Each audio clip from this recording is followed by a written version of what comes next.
Oiê, tudo bem, gente? Tudo bem com vocês? Vamos lá com mais um vídeo. Eu me chamo Lúcia. Se vocês gostarem desse vídeo, dá um like, comenta, se não é inscrito, se inscreve sobre o poder que tem a sugestão.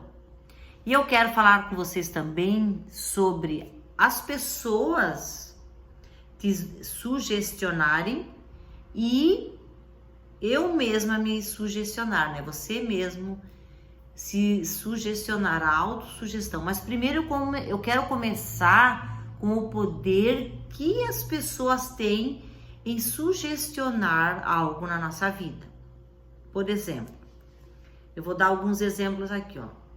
Desde criança existe alguém nos sugestionando.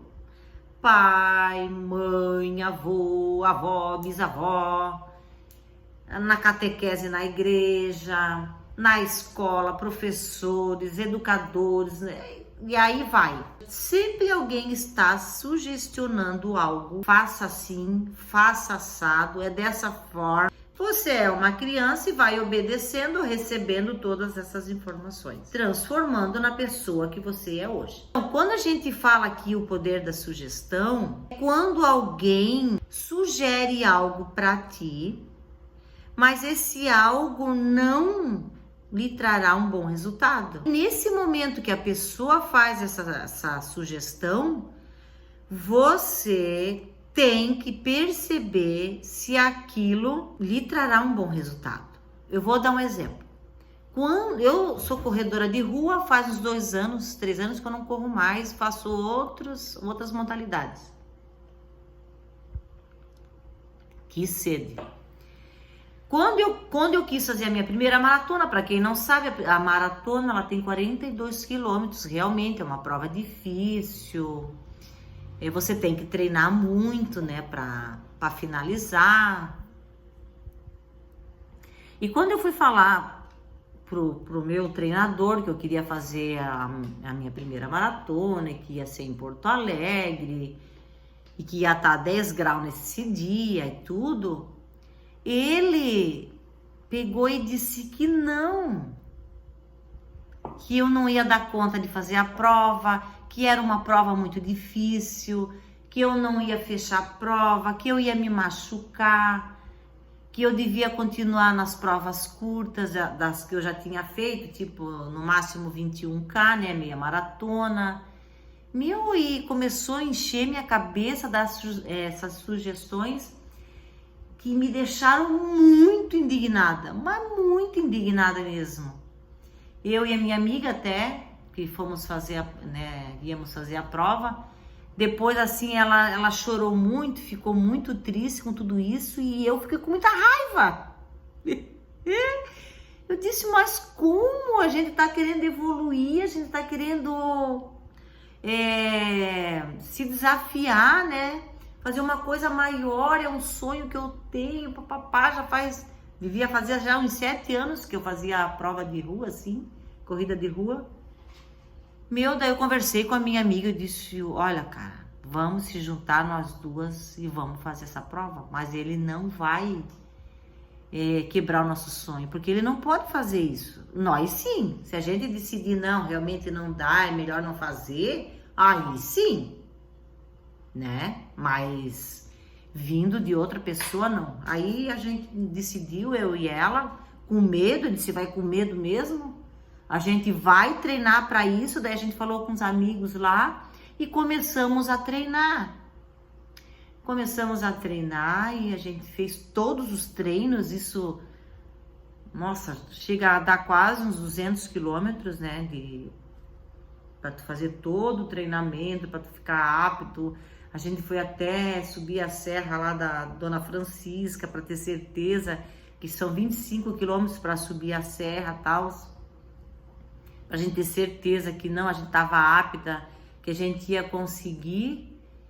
E a gente fez todo esse treinamento, não foi fácil, foi difícil, mas a gente falou que ia fazer e a gente fez, foi muito lindo. Realmente tava bem frio e nós fizemos. Fizemos em 5 horas e 15 minutos, se eu não me engano, mas a gente fez a prova. Então, eu quero colocar aqui para vocês que pessoas elas vão sugestionar algo, mas vai depender de ti falar, decidir se você consegue ou não consegue fazer. É você, não são as outras pessoas. Eu não levei por mal, depois eu conversei com ele até pediu perdão de ter falado aquelas coisas e ficou tudo bem. No final, talvez até ele quis me poupar, ficou com medo que eu me machucasse, sei lá.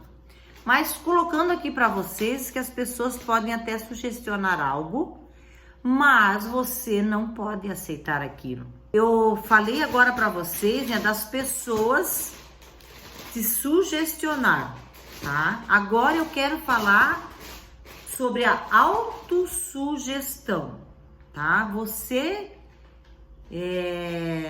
se ver, se colocar em outra situação, por mais que aquela situação te amedronte, te dê insegurança, te dê medo. Antes de eu ir para a cirurgia, de fazer esses exames, ele já tinha meio que desconfiado que eu não tinha só um tumor na mama, que eu tinha um tumor mais aqui em cima, sabe?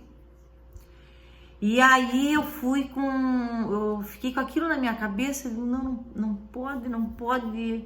Um já é o suficiente, para acontecer tudo que já tá acontecendo, porque eu tive que fazer químio, tive que fazer rádio, tive que operar, papapá. Foi assim um ano de muita turbulência. E ele falou aquilo para mim, eu fui para cirurgia com aquilo. Quando eu acordei da cirurgia, que eu lembrei, que ele tinha dito que eu tinha mais um tumor, eu comecei a me autossugestionar. Que milagre! Eu falava para mim mesmo. Eu não tinha outro tumor, o médico se enganou. Eu tô muito feliz e agradecida por isso, porque eu estou bem. E o médico se enganou, e comecei a fazer essa autossugestão comigo mesma. Que ele tinha se enganado, que foi um erro e que estava tudo bem, sabe? E eu comecei a conversar comigo mesmo e conversar com o meu corpo que existia apenas um tumor e não dois. Se fosse mais aqui em cima, entre os ossos, ia complicar ainda mais a minha vida, com certeza. E eu comecei a me autossugestionar. E eu dizia, que bênção, o médico errou. E ficava imaginando o médico entrando no quarto no dia seguinte, depois da cirurgia, falando para mim: Lúcia, a tua cirurgia correu tudo bem, você tem apenas um tumor, não são dois, sabe? E comecei a falar isso para mim mesma e visualizar, imaginar o médico entrando no quarto e falando isso para mim. E realmente, tá, gente, isso tudo aconteceu. Ele entrou no quarto depois no outro dia, para fazer a visita e falou para mim que realmente ele suspeitava, mas os exames realmente constataram que não, que era só um na mama, apesar de ser maligno, o que eu tinha ali, e que eu tinha passado muito bem na cirurgia e tal, e tudo aquilo que eu fiquei imaginando, visualizando, ele veio falar para mim. Então, o que eu quero colocar aqui é que você pode se autossugestionar. É um poder gigante que a gente tem na mão. Então, lógico que depois veio todo o tratamento, fiquei um ano me tratando, mas eu sempre me visualizando bem, passando bem nas químios, nas radioterapias que eu fiz, me aceitando, porque realmente eu não ia ter mais uma mama. Ele botou uma prótese, um expansor ali e tal, que não era mais uma mama, foi retirado tudo, que eu aceitasse o meu corpo, ia para frente do espelho, para me autossugestionar que eu estava viva, tinha sofrido uma mastectomia, mas então tudo isso eu comecei a trabalhar a minha mente, que eu estava bem, que o importante era eu estar viva, estar com meus filhos, né? Então, a autossugestão é uma técnica, um exercício poderosíssimo que a gente deve estar fazendo todos os dias. E eu só comecei a correr, né? Só comecei a correr depois de tudo isso aqui, depois de ter passado por todo esse perrengue aí de cirurgia, de químio, de rádio, de tudo isso aí. Porque eu tinha um sonho de ser corredora de rua, eu tinha esse sonho. Então, depois de tudo isso, eu ainda, né, virei atleta. Claro, ó, sou atleta amadora, mas sou feliz da vida por amar o exercício. Então, aqui são exercícios poderosos, né, que você pode fazer de autossugestão. E prestar atenção naquelas pessoas que convivem ao teu lado, que ficam sugestionando coisas que podem atrasar a tua vida. E elas não têm o poder de fazer isso com você. Você tem o poder de cortar, de prestar atenção, tá bom? Então, espero que vocês tenham entendido a minha explicação, né? Espero que eu tenha sido clara e que vocês tenham gostado demais desse vídeo. E se você não é inscrito, se inscreve, dá um like, comenta, compartilha e coloca aqui no comentário se alguém já tentou te sugestionar com coisas negativas, ou se você saiu de alguma situação que você se auto-sugestionou e conseguiu mudar a tua atitude, né, para melhor, tá bom? Beijos para todos vocês e até o próximo vídeo.